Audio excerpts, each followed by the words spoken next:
you got a ticket. Yeah, and pit road speed is 45 miles per hour. That means they give them up to 50. We see Kurt Busch again on fresh tires going by Dale Earnhardt Jr. in the 8 car. That was a battle for 6th place. But you can see how much brake they use getting into these corners at the end of these long straightaways, and you don't have a real low gear to help you on deceleration. How you can help your brakes is you get the car wound up and then get off of them. Don't ride the brakes all the way to the middle of the corner. That's where you create all that heat. Use what you need and then get off of them. Yep.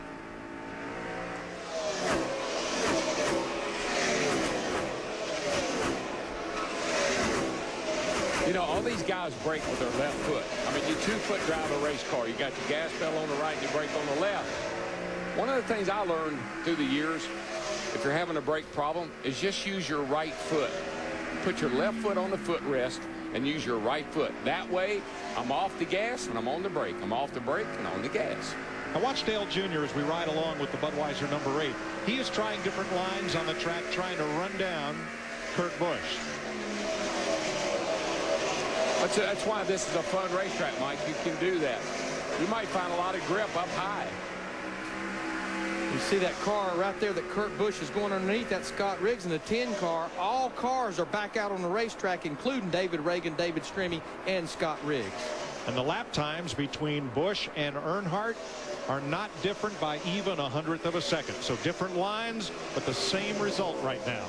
And Darrell, this could be where we start seeing some comers and goers. I think now the track is getting rubbered back in. You and Jeff talked about that in the pre-race, the hard rain we had last night. Plus, it's really starting to cool down and gaining a lot of grip. Yeah, and we've had a couple of 3 shots at making it better, too. You know, we've had a chance to work on our car a little bit, aired, wedge, whatever, and that usually makes a big difference, too. Dave Blaney, as is often the case, is our Toyota top performer in the Caterpillar Camry. Qualified 11th, currently 22nd. I don't know if it's in my mind, it's a correlation. His crew chief, Blaney's crew chief, Kevin Hamlin, came from Richard Childress Racing. Richard Childress Racing is running awfully well, and I think that some of the information that maybe he has notebook from the past is really paying dividends for Dave Blaney. And look who's right with Blaney. Denny Hamlin, who restarted 31st, now racing for 22nd. He's coming. Oh, yeah. He's got the car to do it with. And, you know, the good news for him also is that this early in the race, guys are going to be a little more forgiving. They're going to cut you some slack. They know he's fast. They'll give him some breaks right now. And Darrell, they're going to have to do it, I think, on the racetrack with performance and with the quickness of a pit stop. Just going back to the Busch Series race last night, what I observed, because you lose so much grip here, we know these cars don't have a lot of grip anyhow, 2 tires just did not seem to be very good, just changing the rights only. Yeah, that'd be kind of a desperation thing. Maybe right at the end of the night. Desperate people do desperate things. That's what I've been told.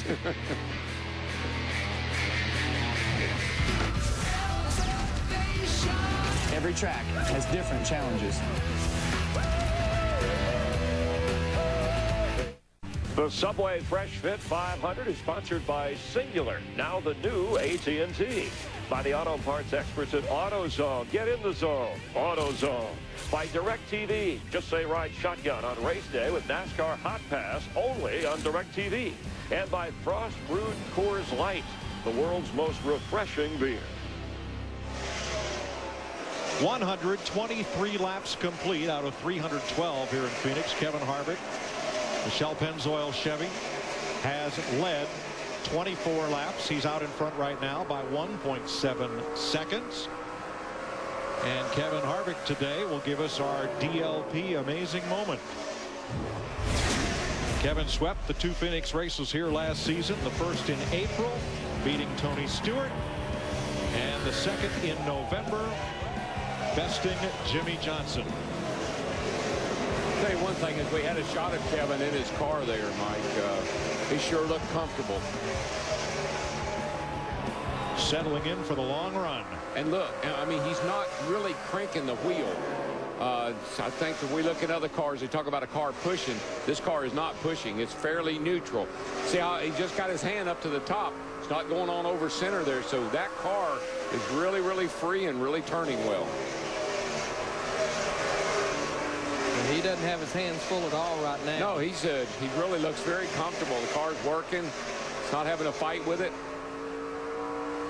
Kind of looks like he did here last year a couple of times. Which really surprised me because I thought the car tomorrow, I thought it would maybe mess up their setup, but it looks to me like it's working as good as it ever is. As we say, the cream still rises to the top.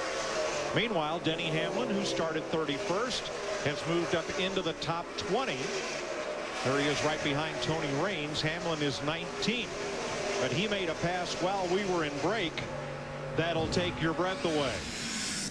Our Allstate Good Hands driver. Let's make it the 26th of Jamie McMurray, because here comes Hamlin filling up his mirror. He wants to get past the 41 of Reed Sorensen, the target car. Gets position, and McMurray goes up and out of the way, and you're faster than me. There you go. So Allstate will donate $1,000 to the Urban Youth Racing School. Allstate, official insurance sponsor of NASCAR. There's our Fox 3D look at it. Just enough room to thread the needle. Definitely some giving and taking there. Definitely. Good spotter. Good job on the spotter's part, because those spotters have got to tell him where he is and what he's doing. You ever try to thread between two 3,200-pound needles? I know you have. Yeah. Made it a couple of times. So Hamlin is now 18th and closing on Johnny Sauter, but it's a long way back to the front. Darrell talks about this a lot. Leader at the line now. That's the information they've got to give Denny Hamlin, because right now, when the leader, Kevin Harvick, was at the start-finish line, which is our reference point, Denny Hamlin was just coming off turn 2. So right now, he's well over a half a lap behind our leader, Kevin Harvick. Here's Hamlin coming to the line now, and that's 18 seconds, 18 and a half. And our leader, Kevin Harvick, was in the middle of turn 3 and 4. There's your leader, Jeff Hammond. Things I found interesting in the final practice yesterday is that Kevin Harvick wasn't very good in the first practice, but they actually got the car dialed into the point that he parked his car early. He felt that confident of his race car and the way it was going to perform tonight. And I really believe that he had that much confidence. I mean, that's just overwhelming to me. Darrell, you and Larry both have been in that situation. When the car is that good, you don't want to trick yourself out. No, and you can tell. You know, I mean, he won both races here last year. You know if this car is going to perform, and there's some more trash stuck on the outside right corner of the 17 car as well. Looks like another windshield tear off. And it's watch your temperature. It is not on the grill part. It's not on the grill part. It's just stuff up on the right side. Well, the thing about it, Dick Bergman, it may not be in front of where the air goes in to cool the radiator, but it looks like it's right over that right brake duct that cools that right front brake caliper. The grill area, we are okay here. It could also be responsible for the fact that when this run started, Kenseth got on the radio and told the crew that the car turned great. It was just terrific. A few laps ago, he got on the radio and told them that the car was real loose. Coming off the corner, he was having trouble hanging on. He had closed on Earnhardt, who is right in front of him. Earnhardt had been having chassis problems, car loose in and out, tight in the middle. Looked like Kenseth was going to pass him, and then he started going further and further back. Well, and to pick up on what Larry said, when you've got this down, here's where your brake duct is. When you have that open, then you're taking air in there. When you close that up, now you're creating some extra downforce, and that's why the car was turning so good. Pinning that right front corner. Planting that right corner down. We're 133 laps into this race. 312 is the total. And there, back at 18th position, Johnny Sauter giving up a spot to Tony Raines. Kevin Harvick is your race leader. Harvick has led the last 34 laps of this race. Pole sitter Jeff Gordon led 28 circuits, and Denny Hamlin has led 70 laps. Hamlin, though, when he made his pit stop under caution, was judged too fast coming into his pit by NASCAR's electronic scoring, had to restart at the tail end of the line 31st. And his number 11 now battles Mark Martin for 16th position. And he's made some, I saw that aggressive pass he made there a minute ago, but he also is being very smart about it. He's not putting himself in any harm's way right now. He's just driving up through there, catching them and passing them when it's safe. Now Mark Martin in the Army car is having his first start in the car tomorrow. He did not race at Martinsville, Virginia or Bristol, Tennessee. See, that's Mark being smart. Then he goes outside, got a little more speed than I do, caught me, let him go. Well, he knows we're not even halfway into this race, and if we start racing each other, that leader's going to get closer to us. Mark Martin's one of those guys, he likes a little cushion in the front and a little cushion in the back. Just saw Kyle Busch in that 5 car really smoking that left front. I think it's 2 things. It's brakes, but also the left front corner of these cars gets very light getting in the corner. But remember, Kyle won the very first car tomorrow race in Bristol. Didn't have a very good qualifying run, Matt, but he's worked his way up into the top 10, Matt. Larry Mack, he does have a victory here a year and a half ago, struggled here last year, and he struggled during practice. In fact, at one point, he looked at me and said, we're making so many changes on this car, it's almost like turning it upside down and shaking it. Right now, he's fighting the same thing he's been fighting all week, and the car just has no turnability. Still tight. Every stop, they've made significant adjustments. Nothing has seemed to help. Did you hear what he said? We might need to get an older man to drive this car. I'll drive. Hey, pick me. I'll drive it.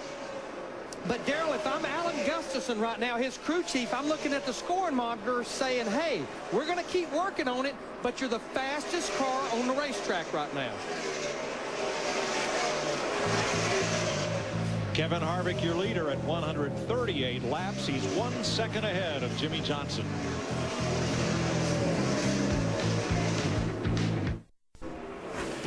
NASCAR, in fact, nice to have you with us from Phoenix. And our Q Motor Oil race summary, 4 leaders, 4 different lead changes. We are checking on debris right now. We've had 3 cautions and nobody's out of the race. Kevin Harvick has led more laps tonight than all previous races combined this season. Remember, he won the Daytona 500. Denny Hamlin led 70 laps after Jeff Gordon led early, but penalized. You see Harvick right on his tail here, entering pit road too fast. So that pushed him all the way back to 30th on the restart.